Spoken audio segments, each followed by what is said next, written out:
C'était l'une des interviews les plus attendues de ces derniers mois, celle du président de la République, venu défendre coûte que coûte sa réforme des retraites. Écoutez, ce texte, il va poursuivre son chemin démocratique. En dépit de la colère de la rue. La retraite à 60 ans, on s'est battu pour la gagner.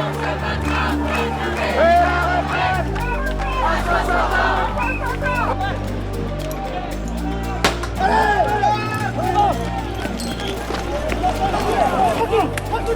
Alors, comme vous pouvez le voir, il y a des feux de partout.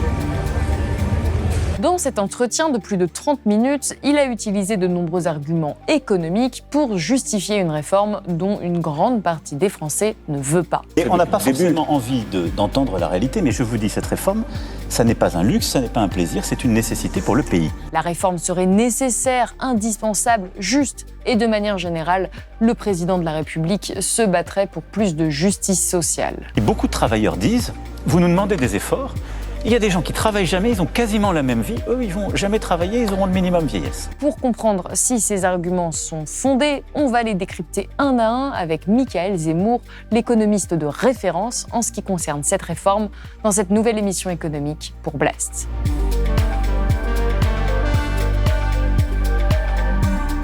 Michaël Zemmour, bonjour. Bonjour. Vous êtes maître de conférences en économie à l'université Paris 1. Vous êtes chercheur au Centre d'économie de la Sorbonne et spécialiste de la protection sociale. Et aujourd'hui, vous venez pour nous parler de cette contestation de la réforme des retraites. Pourquoi est-ce que, selon vous, cette réforme suscite une telle colère ? Je pense qu'elle suscite une opposition pour des raisons de fond. C'est-à-dire que la retraite, ça prend une place importante dans l'économie, dans la vie des individus, des salariés. Et donc, on savait même avant la réforme qu'au sein de la protection sociale, il y a un fort attachement au système de retraite. Et là, l'opposition, elle n'est pas que symbolique, parce que les mesures qui sont contenues dans la réforme sont des mesures importantes, relativement brutales et rapides, surtout dans leur mise en œuvre.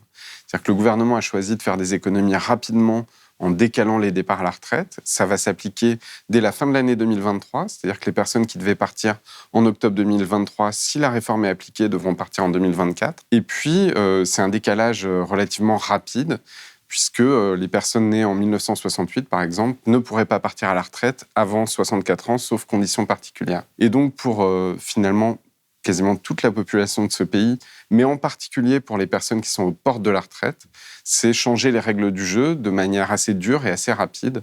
Et donc, je pense que c'est pour ça, en particulier, qu'il y a une opposition. Alors à Blast, on a déjà fait de nombreuses vidéos de décryptage où on a essayé de prendre vraiment mesure par mesure pour essayer de comprendre cette réforme. En quelques mots, pourquoi est-ce qu'elle est injuste ? Alors, on peut regarder deux choses. D'abord, c'est une mesure qui est destinée à faire des économies.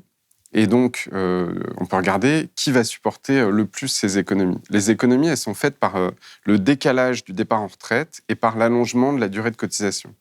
Donc, l'âge minimal de départ à la retraite, il va être décalé entre 62 ans et 64 ans. Et le profil type qui va le plus supporter ce décalage, c'est plutôt les femmes qui ont une carrière et des enfants, qui est déjà un profil qui a aujourd'hui des droits à la retraite, mais un niveau de retraite plus faible que les hommes en moyenne. Donc ça, c'est une première chose. La deuxième chose, c'est que ça va plutôt concerner les catégories ouvriers, employés, davantage que les cadres. En fait, tout le monde est concerné, mais à des degrés divers. Et quand vous êtes ouvrier, employé, souvent, vous avez fait moins d'études, vous avez commencé un petit peu plus tôt. Et donc, décaler l'âge de la retraite, ça vous concerne plus directement parce que vous étiez plus en situation de partir à 62 ou 63 ans. Donc ça, c'est les deux facteurs sans doute les plus importants.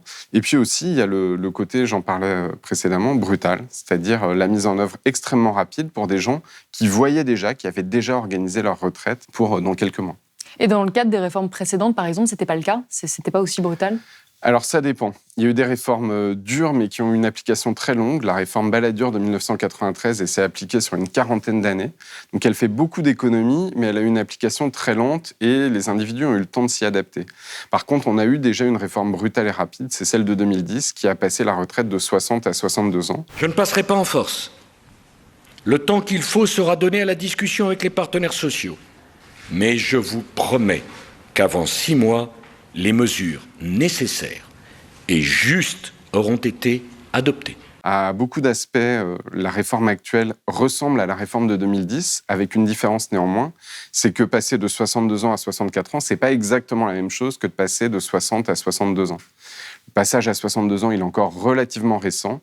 Et quand on regarde, le marché du travail ne s'est pas encore vraiment adapté à ce nouvel âge de la retraite, 62 ans. Par exemple, on a un allongement de la période de chômage entre 60 et 62 ans qui est consécutif à la précédente réforme et il ne s'est pas encore résorbé. Donc si aujourd'hui, on passe une retraite à 64 ans, on risque d'avoir un allongement encore supplémentaire du chômage des seniors. Alors sur le fait que ça va effectivement contraindre une partie de la population à travailler plus longtemps et que c'est entre guillemets désagréable, tout le monde partage à peu près ce constat, mais le gouvernement nous dit que c'est nécessaire, que c'est indispensable. Ce sont les mots qui ont été utilisés par Emmanuel Macron lors de son interview mercredi dernier. Au moment où je vous parle, est-ce que vous pensez que ça me fait plaisir de faire cette réforme ? Dites-le nous. Non. Est-ce que vous pensez que j'aurais pas pu faire comme tant avant moi, mettre la poussière sous le tapis ? Oui. Peut-être. Mais la réalité, et s'il y a une chose que je regrette, c'est que nous n'avons pas réussi à partager la contrainte. Plus exactement, la nécessité de faire cette réforme. Donc cette réforme, elle est nécessaire. Et je le dis aux Français, ça ne me fait pas plaisir, j'aurais voulu ne pas la faire, mais c'est pour ça aussi que j'ai pris l'engagement de la faire devant vous, par le sens des responsabilités. Il n'a fait aucune concession et il a rappelé la nécessité de passer cette réforme qu'il juge, je cite, indispensable. Il parle de contraintes.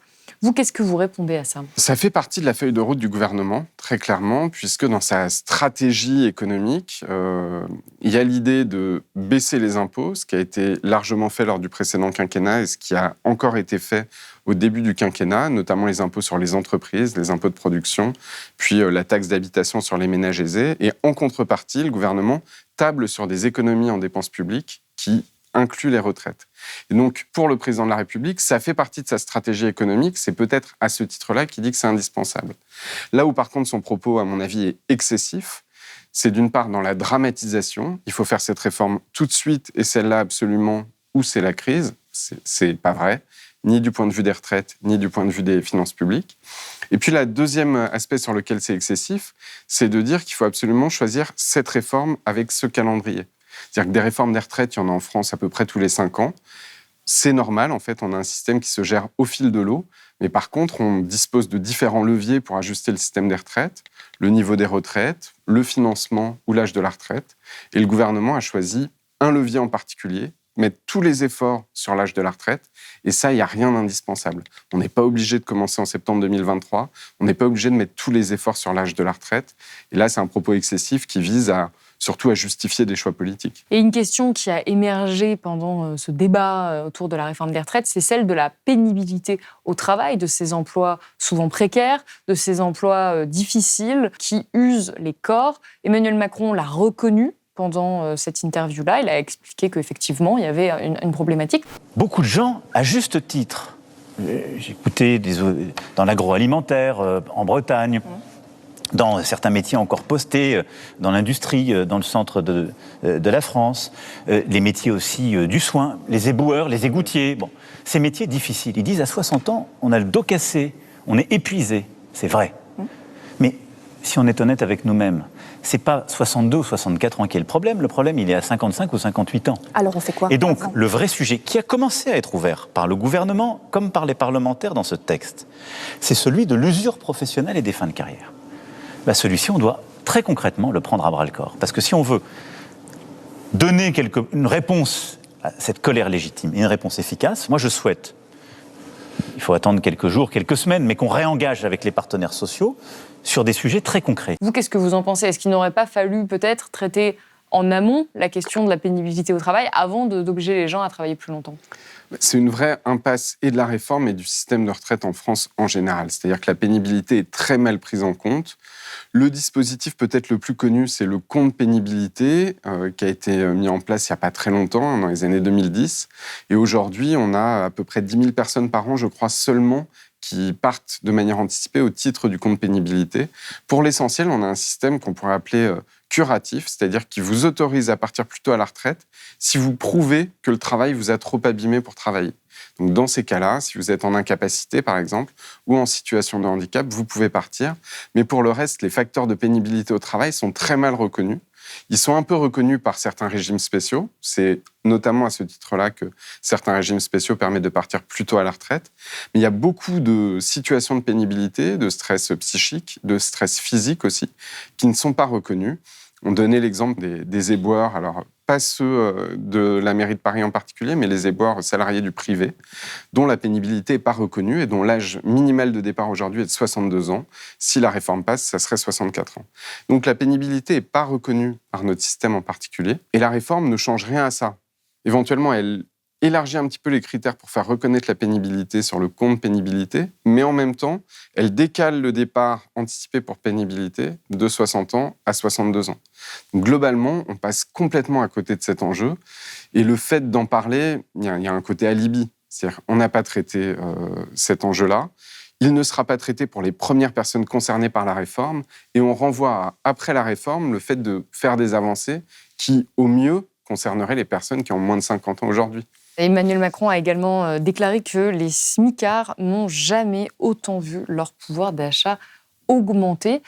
Manière de dire que finalement, il est un président qui mène des politiques sociales, des politiques de redistribution, des politiques égalitaristes. Jamais les smicards n'ont autant eu leur pouvoir d'achat augmenté depuis des décennies. Est-ce que c'est vrai, cette histoire de smicards qui n'ont jamais vu autant leur pouvoir d'achat augmenter ?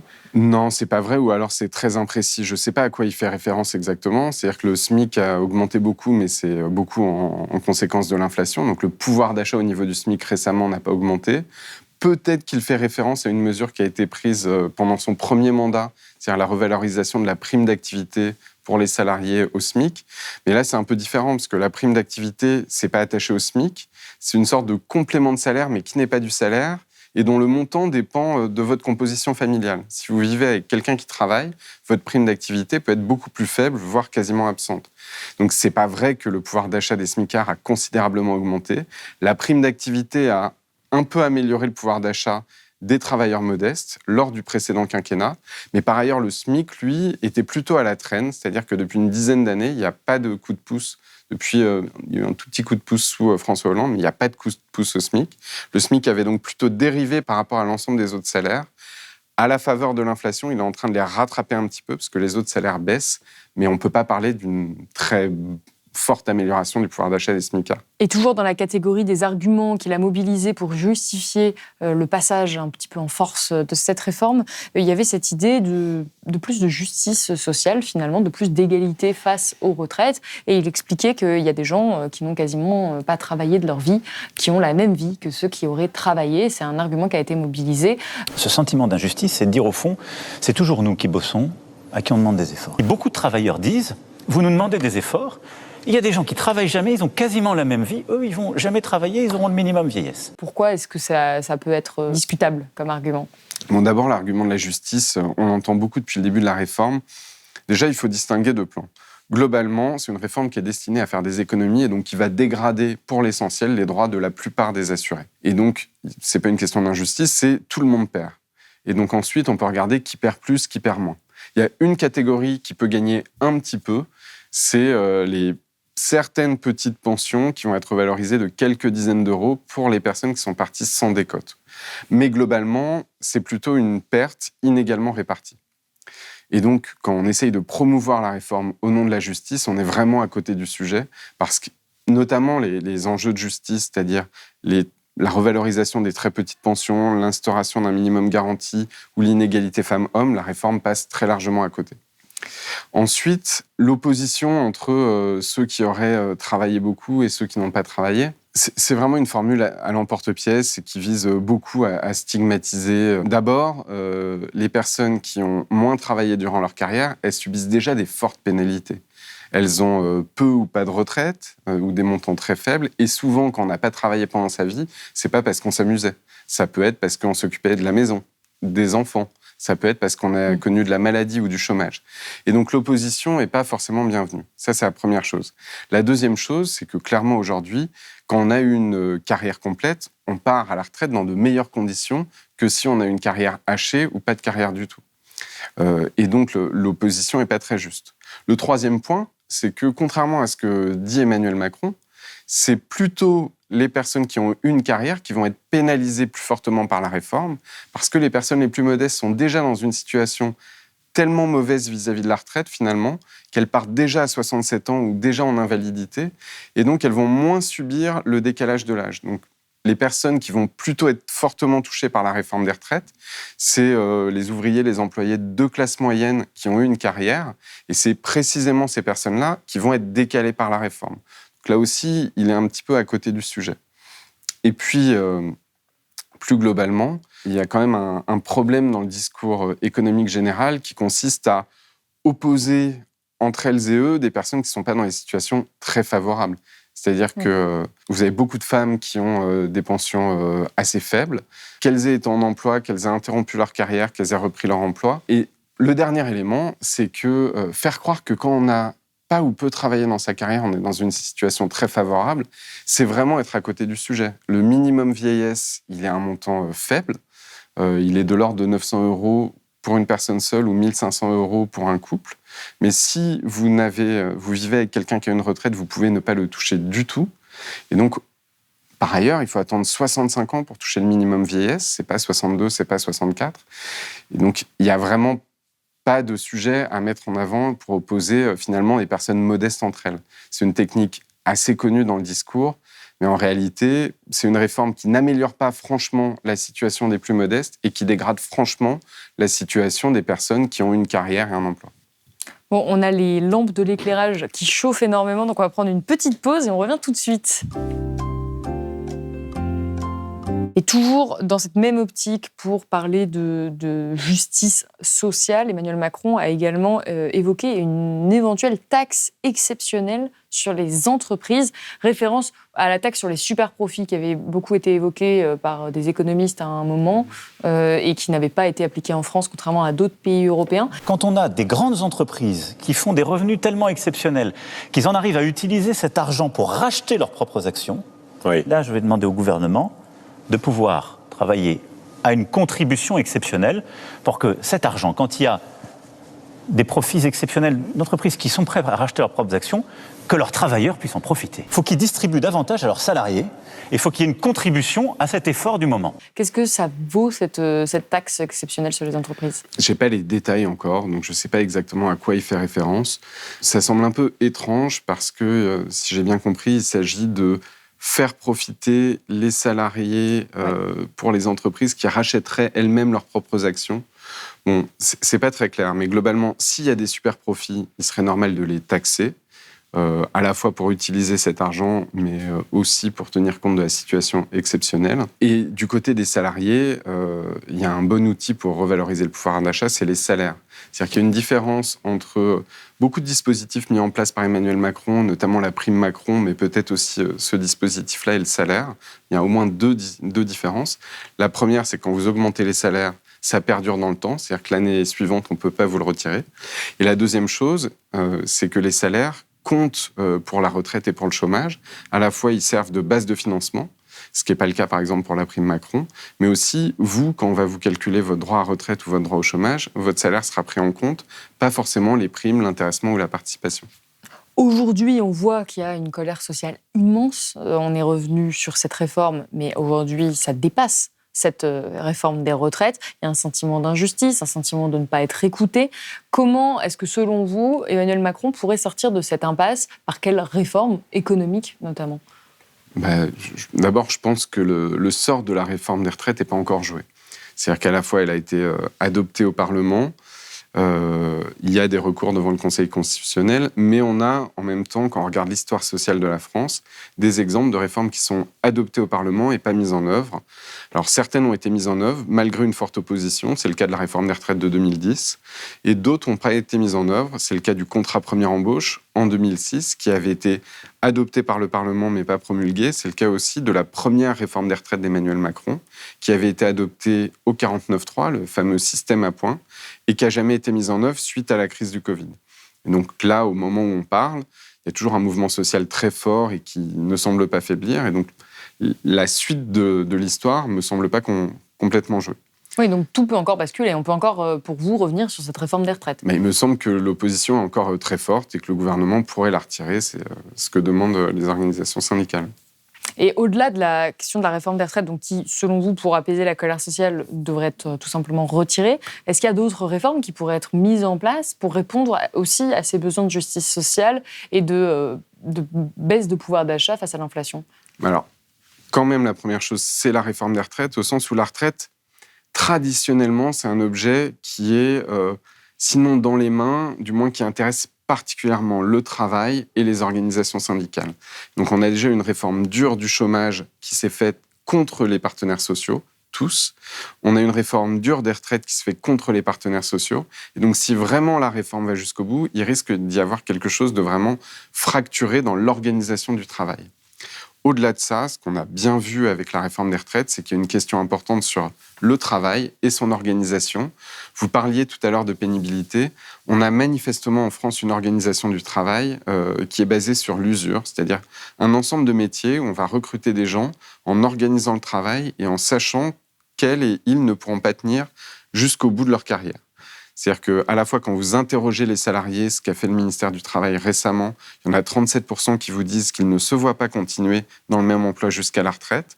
Et en même temps, dans certains métiers, il est très clair, c'est le cas du nettoyage, du bâtiment notamment, que les personnes arrêtent ou sont souvent en incapacité bien avant l'âge de la retraite, du fait même de l'organisation du travail. Donc de ce côté-là, il y aurait vraiment des choses à faire. Et puis enfin, la grande question en ce moment, c'est la question des salaires. Le pouvoir d'achat des salariés, depuis un an, a reculé. C'est-à-dire que les salaires réels ont baissé, les salaires ont augmenté, mais moins que l'inflation. Et donc, c'est une question qui revient énormément, y compris dans le mouvement social actuel. Et est-ce que, finalement, on avait besoin d'une réforme des retraites en premier lieu, selon vous ? Non, on n'en avait pas besoin au sens de ce calendrier-là et de cette forme-là. Ce que nous dit le rapport du Conseil d'orientation des retraites, c'est que les dépenses de retraite sont plutôt stabilisées, voire même en baisse à moyen terme. Cette stabilité, elle se fait aussi au prix d'une sorte de dégradation de la protection. C'est-à-dire que le niveau de vie projeté des retraités va plutôt avoir tendance à décroître dans les 20 ou 30 prochaines années et la retraite à ne pas s'allonger, même si les gains d'espérance de vie augmentent. Donc les dépenses sont stabilisées, mais pourtant, il y a un déficit prévu dans le système des retraites. Et ce n'est pas un déficit qui est dangereux ou menaçant, vu son ampleur, c'est à peu près 3% du système, mais ce n'est pas non plus quelque chose dont on peut se moquer. Un système de retraite, globalement, par répartition, vous avez envie de le gérer de manière équilibrée dans le temps. Pour l'équilibrer, il y a plein d'autres solutions. On peut jouer comme le fait le gouvernement sur l'âge, on peut jouer comme l'a fait ce gouvernement ou les précédents sur le niveau des pensions, on peut jouer sur le financement. Donc, aborder le sujet des retraites dans le quinquennat, c'est pas absurde. La question, c'est de voir quelle réforme des retraites on fait.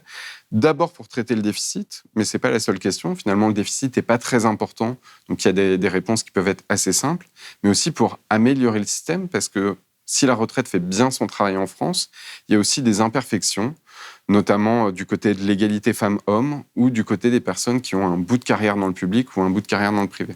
Et vous, en tant qu'économiste, vous êtes relativement critique de cette réforme depuis le début. On vous a beaucoup entendu en parler dans les médias.